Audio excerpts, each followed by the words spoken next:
When Sarah Lawson moved to Willow Creek, she expected a peaceful, uneventful life, a fresh start far from the bustling city she had left behind. Sarah, a woman in her early 30s, steps out of her car, looking around with a contented smile. She begins unpacking boxes from the moving truck.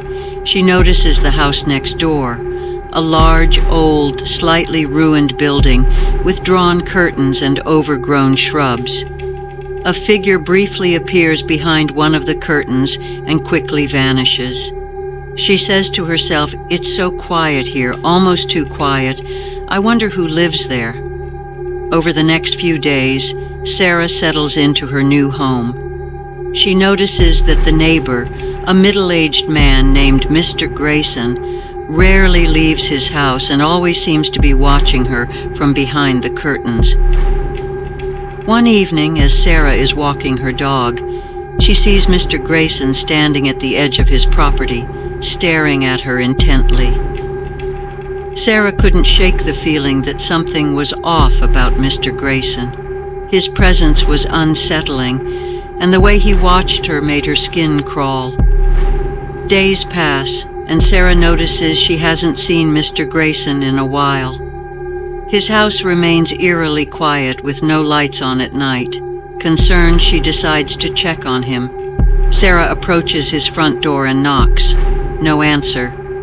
She tries the door, and to her surprise, it's unlocked. She steps inside, the house dark and musty. As she explores, she finds the house in disarray, with furniture overturned and papers scattered everywhere. On a dusty table in the living room, she spots an old yellowed note. Written on the note is, "Trust no one. The truth lies beneath the ground. Find the red stone."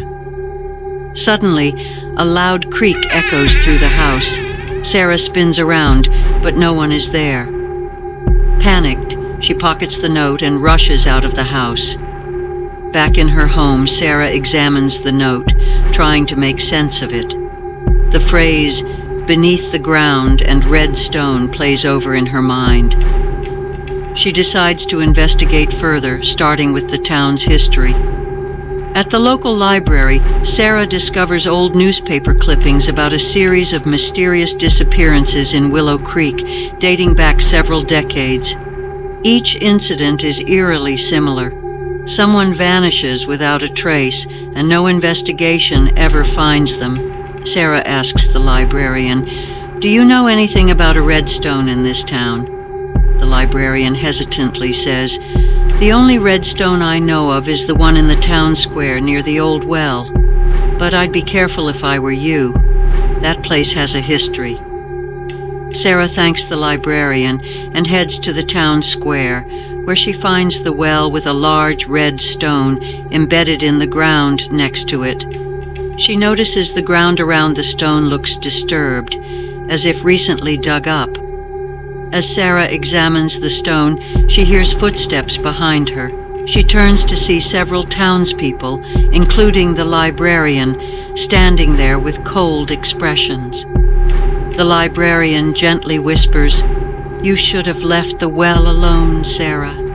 Mr. Grayson knew too much, just like you do now." The townspeople close in on Sarah as she backs up against the well, realizing she's stumbled upon something far darker than she ever imagined. Sarah, frightened to her core, asks, "What is this place? What happened to Mr. Grayson?" The librarian smiles and replies, "Willow Creek has its secrets. The red stone marks the site where sacrifices were made to ensure the town's prosperity. Every few years someone must vanish, someone who knows too much, or someone chosen by the town elders." Sarah, shocked, asks, "Sacrifices? But why?" The librarian replies, "This town was founded on a pact that brought wealth and stability in exchange for silence and blood. Mr. Grayson found out and tried to expose the truth. Now so have you." Suddenly, the ground beneath Sarah gives way, and she falls into the darkness below the well. In Willow Creek, not everything is as it seems. and some secrets are meant to stay buried. And so, the cycle continues until the next curious soul dares to uncover the truth.